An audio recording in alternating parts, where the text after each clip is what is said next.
elle ne s'attendait pas à autant de vagues au cœur de l'été. Juliette Armanet a mis le doigt dans l'engrenage du buzz ce 12 août 2023 lorsque la toile a repris et secoué dans tous les sens des propos que la star de la chanson française a tenus au cours d'une interview. Celle-ci avait confié au média belge Typique sa détestation profonde de la chanson Les Lacs du Connemara, tube de Michel Sardou.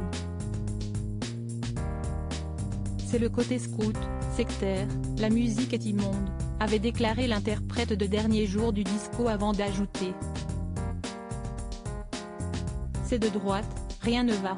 L'interprète du Dernier jour du disco fait une référence à peine cachée à l'habitude qu'ont les étudiants, souvent des écoles de commerce ou autres établissements d'élite, de reprendre cette chanson en groupe lors de soirées arrosées.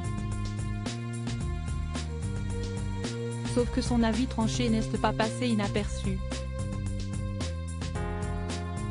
Le réseau social X, anciennement Twitter, a vu fleurir les critiques à son encontre.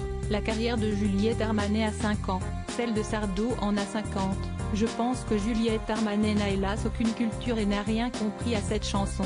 Elle ne connaît rien à l'histoire de l'Irlande, sont autant de tweets qui ont fustigé l'artiste. Michel Sardou, qui sont les fans de sa vie? Michel Sardou n'est pas le dernier à provoquer les autres artistes. Si les propos de Juliette Armanet ont blessé les fans du chanteur, il est peu probable que celui-ci ait été atteint tant il est lui-même adepte de la critique artistique.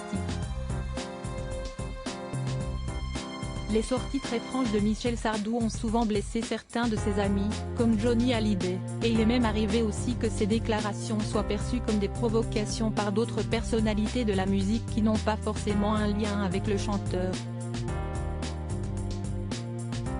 En 2019, le chanteur de variété avait déclaré sur France 2 ne pas aimer le rap violent, le rap qui en veut à quelqu'un.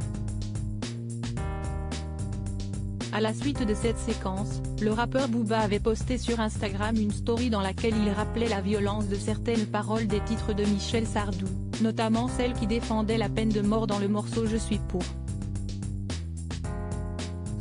Il a donc plutôt l'habitude des échanges musclés.